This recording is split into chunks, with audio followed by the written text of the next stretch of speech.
Le projet en question se situe au niveau de la façade, donc de la plage du Beja, en front de mer, et qui se trouve, donc, qui occupe une situation, une position géostratégique par rapport aux équipements de souveraineté tels que le CIC, tels que la résidence d'État, et également qui est desservie par des axes importants tels que la voie express qui relie l'RN 11 à la deuxième rocade sud et de là par l'RN 36 vers la deuxième rocade, donc qui est inscrit dans un système de macro-maillage qui permet une fluidité mécanique extraordinaire pour l'évacuation et pour donc, les malades.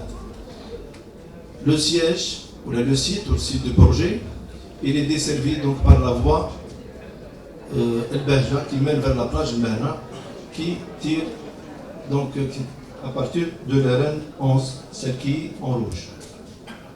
Donc là, une idée sur la situation et sur les grands projets donc, qui se situent aux alentours du site.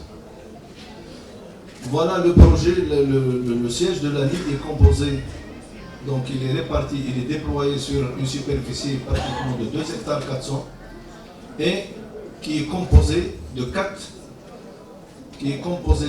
blocs. Donc le bloc A, le bloc B, le bloc C et le bloc D. Et après donc, études et concertation avec les différents services compétents, notamment la santé, le dévolu a été donc attiré vers le bloc B, ce que vous voyez donc en couleur sombre. Et c'est celui qui offre les meilleures conditions, les plus idoines pour accueillir une telle structure et pour l'usage qui lui est destiné. Donc c'est un bloc qui est c'est un monobloc, donc qui permet la facilité donc, sur le plan fonctionnalité et sur le plan également prise en charge des malades. Voilà. C'est ce que vous voyez. Voilà. Donc la situation de ce projet, la situation de cette infrastructure, donc avant l'exécution des travaux, avant la conception et l'exécution des travaux. Donc le bloc, il est composé, comme vous le voyez, donc de 3 pavillons. Ce que vous voyez donc en rez-de-chaussée, à l'origine, c'était des magasins, un réfectoire, donc un restaurant et des salles un petit peu disparates. Et à l'étage, il y avait donc 14 bureaux que nous avons aménagés.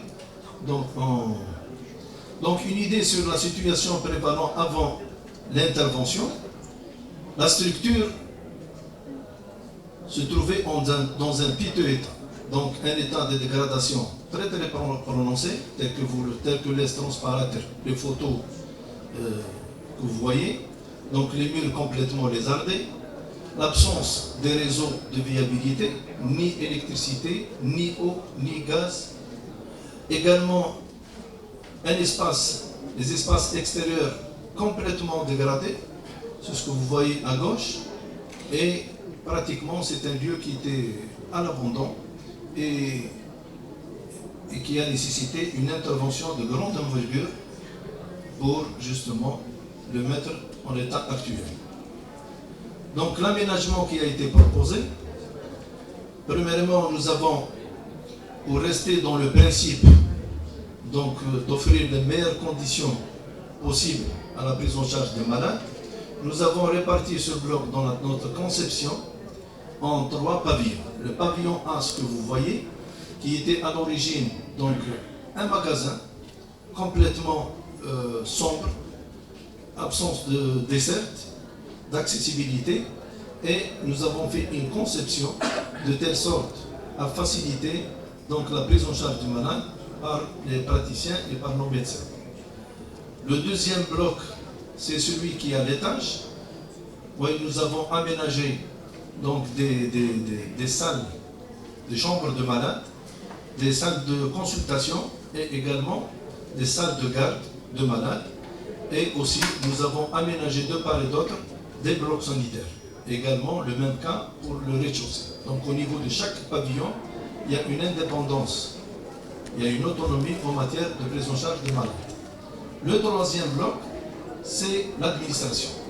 Il était nécessaire donc d'aménager, de concevoir une administration dotée des commodités nécessaires pour offrir donc aux responsables les meilleures conditions pour être à l'aise dans l'exercice de leur noble mission. Cette salle de réunion est composée d'un bureau des directeurs et d'une salle, plutôt cette salle d'administration, et d'un bloc sanitaire et également d'une salle de réunion que vous allez visiter tout à l'heure. Et le troisième bloc, c'est toujours dans le système, dans le bloc B. Oui, nous avons également, il y avait une grande salle qui était complètement dégradée et dans un état vraiment très alarmant, que nous avons aménagé en chambre, et également nous avons projeté une salle de garde et un bloc sanitaire pour éviter le déplacement des malades à l'extérieur de la structure.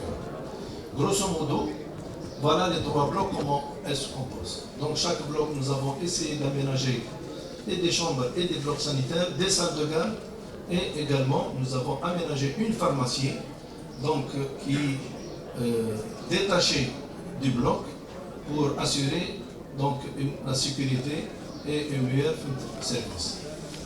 Voilà aménagement fait.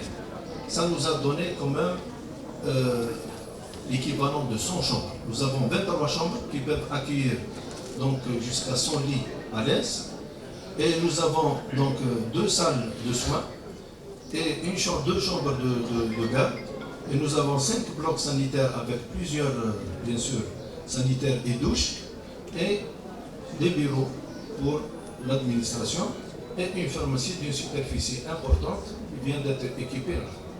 Donc la conception, elle a été faite en concertation avec les responsables du secteur de la santé, tout en tenant compte de toutes les prescriptions techniques et fonctionnelles rattachées donc notamment au niveau des chambres, en matière d'aération, en matière d'ensoleillement, en matière donc d'électricité.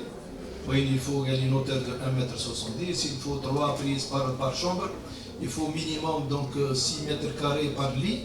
Donc toutes ces prescriptions ont été donc respectées, et aussi nous avons fait intervenir la protection civile pour statuer sur la conformité du lieu avant l'utilisation de ces espaces, chose qui a été faite, qui a été prononcée par PV. Donc toute cette masse de travaux, et là je tiens à saluer et à remercier tous les intervenants, et pour vous savoir, M. le Wali a donné, M. le ministre Wali d'Alger a donné donc des orientations, une instruction. Ça, c'est les épiques de la wilaya. Je remercie au passage d'avoir mobilisé tous leurs moyens. Et ce travail nous a pris quand même 45 jours. C'est un travail de titan, jour et nuit, les week-ends, on ne s'est pas arrêté. Donc, une illustration photo. Ça, c'est la nature des travaux que nous avons, tel que vous le voyez au niveau des photos. Pratiquement tous les corps d'État ont été touchés ici, à commencer par la menuiserie, par le chauffage. Donc nous avons procédé à la mise de gaz à partir de la R11, qui nous a coûté quand même. Et également, nous avons mis en place la chaudière. Il y a une chaudière qui est très vétuste, qui ne fonctionnait pas. Donc nous l'avons réfectionnée, elle est en service. Et également l'électricité. Donc nous avons fait l'amener d'électricité. Et à l'intérieur, toute l'électricité intérieure a été refaite de nouveau. Donc il y a un nouveau réseau. Et nous allons mettre à la disposition du service utilisateur tous les plans de recollement pour qu'ils puissent intervenir en cas de réparation ou en cas d'entretien. Aussi la menuiserie qui a été donc aménagée de nouveau. Donc on a pratiquement remplacé toute l'ancienne boiserie qui était complètement dégradée et pratiquement irrécupérable. Et nous avons essayé donc de relever un petit peu le rang de cette structure. Et voilà donc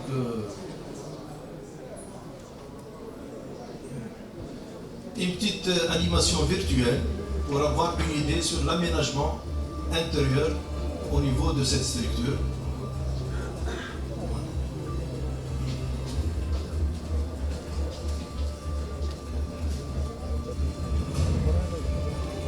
Ça, c'est la situation donc, de la ligne. les blocs qui sont en beige, c'est le bloc B qui a été réservé pour accueillir l'espace. Là, c'est le pavillon C que nous avons vu tout à l'heure.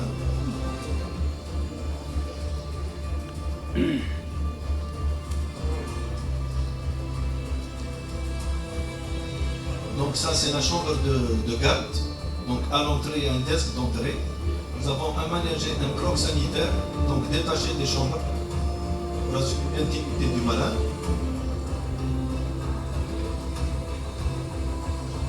Là, c'est la chambre de garde, la salle de garde du malade. Nous avons aménagé 3 grandes chambres, de capacité 1.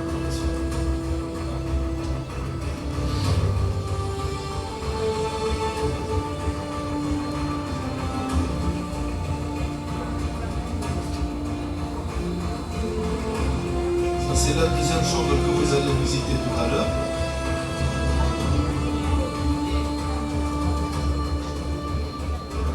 Aussi, nous avons essayé d'humaniser un petit peu l'espace par l'adjonction de tableaux qui sont faits par nos actes, donc dans le cadre toujours du bénévolat.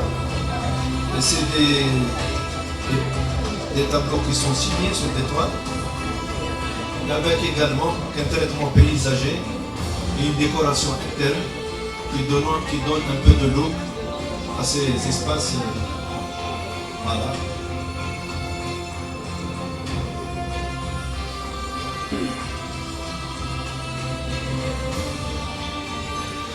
Ça, c'est le pavillon 1. Donc nous avons à l'étage 14 bureaux qui ont été transformés en chambres, qui peuvent accueillir un minimum de 35 membres, avec une salle de consultation plus une salle de garde.